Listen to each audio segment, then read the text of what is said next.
On this day, June 16, 1724, Catherine Hayes was convicted of the somewhat unusual crime of petty treason. What was that? Well, you'll find out in today's episode. It's me. Welcome to my channel. Catherine Hayes was born in 1690 in London, and her life was not an easy one. Her father, Thomas, was the son of a wealthy landowner from Yorkshire, but after he gambled away the family fortune, they were forced to move into a much smaller house in a poorer part of town. Then when Catherine was just 13 years old, her mother died and her father married one of his co-workers, which made Catherine's life even more miserable. And it seems that she didn't get along with her new stepmother either.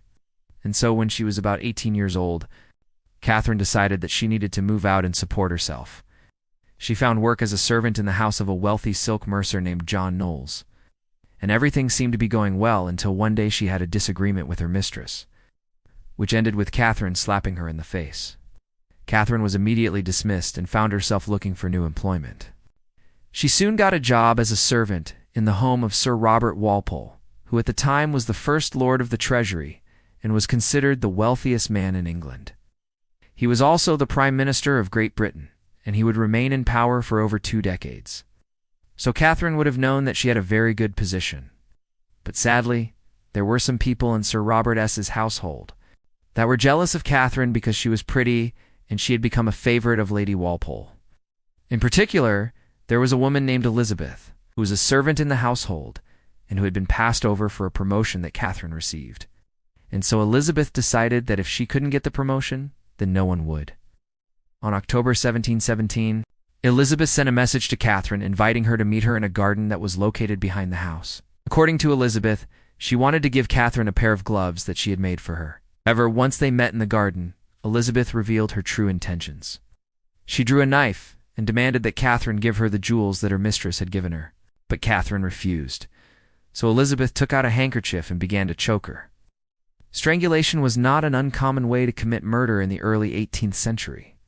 In fact, in 1719, there were 37 cases of murder by strangulation in England and Wales. The reason for this is because it left no physical marks on the victim's body, making it harder to detect. Elizabeth was not very good at choking her, and eventually she was able to break free and run back to the house. Elizabeth ran off, but she was caught and brought before a magistrate. She confessed to the crime and was sentenced to death. She was hanged on November 1717, and her body was later cut down and exhibited in the garden of the house where the attack had taken place. But despite the fact that Catherine survived the attack, she was also brought before a magistrate because the crime had happened in the home of a government official. Her case was seen as a matter of national security, and she was charged with the crime of petty treason, which referred to the killing of an employer by a servant. Back in 1552, the crime had been elevated to a capital offense, meaning that Catherine could be put to death. Her trial started on June 16, 1718, but it was eventually delayed until June 1724.